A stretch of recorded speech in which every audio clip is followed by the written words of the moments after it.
시청자 여러분 안녕하십니까? VOA 뉴스투데이 시작합니다.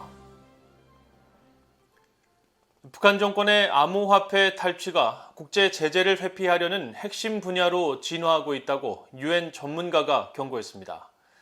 국무부는 북한 정권이 이런 악의적인 사이버 활동으로 수익을 올려 곧바로 불법적인 대량 살상 무기와 탄도미사일 프로그램에 자금을 대고 있다고 거듭 경고했습니다. 첫 소식 김영교 기자가 전해드립니다.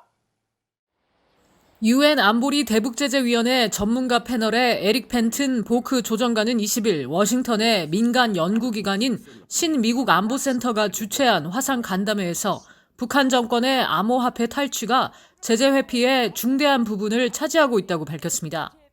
Over the past several years, it's increasingly the case that cyber-enabled financial crime, increasingly since about 2017 against a variety of sources of cryptocurrencies, has become a fundamental part of DPRK's sanctions evasion framework, enabling their WMD programs to continue to develop. 펜튼 보크 조정관은 북한 정권이 대량 살상무기 개발을 위한 물품 조달을 위해 필수적인 것은 자금이라면서 북한은 자금 마련을 위해 불법적 수익 창출을 위한 새로운 방안을 혁신적으로 모색해왔다고 지적했습니다. 그러면서 현금이 없다면 대량 살상무기 프로그램의 개발 속도도 극적으로 늦춰졌을 것이라며 최근 급증한 북한의 미사일 시험은 사이버 범죄 활동으로 챙긴 현금을 바탕으로 진행됐을 가능성이 있다고 말했습니다. There's been a marked acceleration recently, as you'll no doubt be aware, in DPRK missile testing, particularly over the last 6 months. It may be no coincidence that the words cyber and cryptocurrency do not actually appear in the UN sanctions resolutions. The panel's reports really ought to focus on the most important means of sanctions evasion. But it's true, I'm afraid, that our reports have not really reflected this central importance of cybercrime. 펜튼 보크 조종관은 또 현재의 상태로는 라자루스와 같은 해커 집단이 자금을 훔치기 위해 첨단 기술을 악용하는 게 너무 쉽고 위험은 너무 작다며 미국과 한국을 비롯해 국제사회가 정보를 공유하며 공동으로 적극 대응해야 한다고 강조했습니다. 국무부도 20일 북한 정권의 사이버 프로그램이 정교하고 기민한 첩보행위, 사이버 범죄, 공격 위협을 제기한다고 경고했습니다.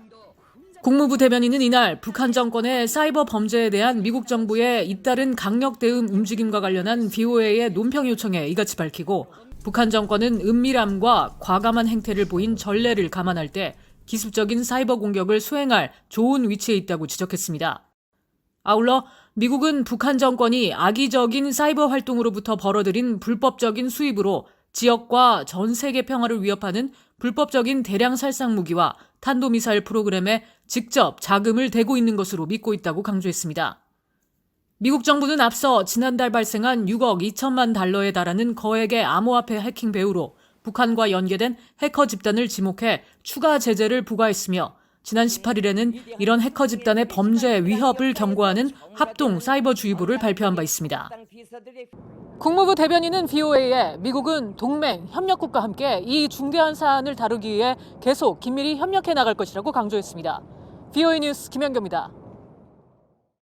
한국의 윤석열 대통령 당선인이 방한 중인 성김 국무부 대북특별대표와 전격 회동한 데 대해 미국의 전문가들은 차기 한국 정부가 미한 관계를 중시하겠다는 신호를 보인 것이라고 진단했습니다. 전문가들은 워싱턴에서도 윤석열 정부와의 정책 공조에 대한 기대감이 높다고 말했습니다. 조은정 기자가 보도합니다. 윤석열 한국 대통령 당선인이 19일 방한 중인 성김 국무부 대북특별대표와 비공개 만찬을 가진 것은 향후 미한 관계에도 긍정적인 신호를 보내는 것이라고 미국 전문가들이 분석했습니다. 브루스 클링너 헤리티지 재단 선임 연구원은 윤석열 정부가 미국과의 관계를 거듭 강조하는 모습에 주목했습니다. It's part of the incoming UN administration's emphasis on improving and strengthening not only the military alliance but the overall relationship with Washington. 성김 대표와 윤석열 대통령 당선인의 회동은 당초 계획돼 있지 않았지만 김 대표와 친분이 깊은 정진석 한국 국회 부의장의 제안으로 정 부의장의 집에서 19일 깜짝 만찬이 이뤄졌습니다. 에반스 리비어 전 국무부 동아태 담당 수석 부차관보는 자기 한국 대통령이 방한 중인 미국 고위 관리들을 만나는 게 이례적인 일은 아니라면서도 이번 만남을 매우 긍정적으로 평가했습니다. 특히 성김 대북 특별대표가 20일 박진 한국 외교부 장관 후보자를 만나 바이든 정부가 대북 정책 추진에 있어 윤석열 정부와 긴밀한 공조에 높은 기대를 갖고 있다고 강조한 것은 워싱턴의 낙관론을 반영한 것으로 풀이했습니다. I just think that there's a lot of optimism in Washington, and that's reflected by Ambassador Sun Kim's comments that the Biden administration is going to work very closely and very well with the incoming administration. I think there's a good feeling about the new team coming into the Blue House and other ministries.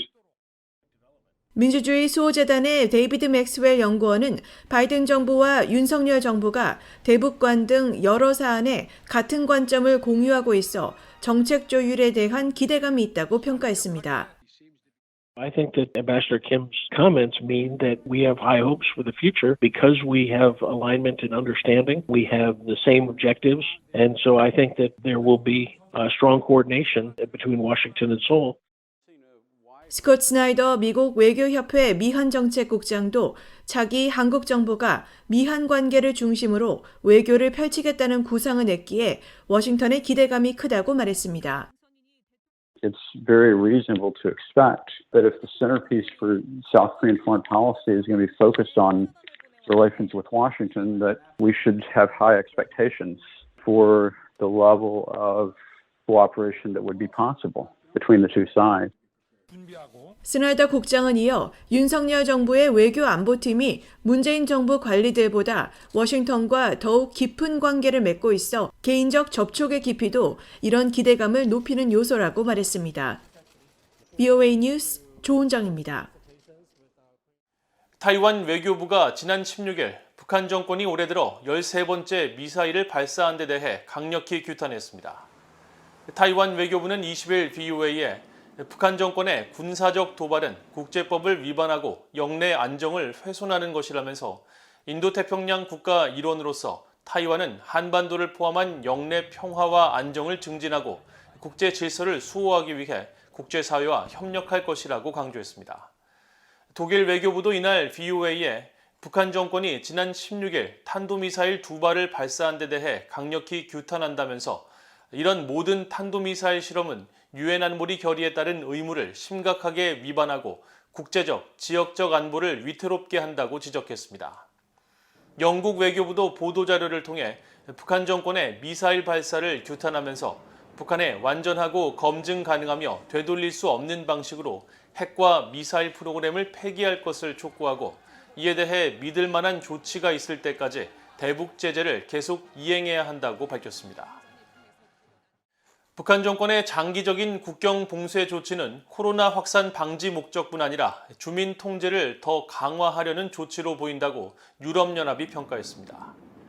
유럽연합은 20일 발표한 2021 세계 인권, 민주주의 연례 보고서에서 북한 당국의 코로나 관련 여행 규제 조치는 바이러스 확산을 어느 정도 제한했을 수 있지만 인권에 부정적인 타격을 줬고 인도주의적 상황에 해로운 영향을 미친 것으로 보인다며 이같이 밝혔습니다.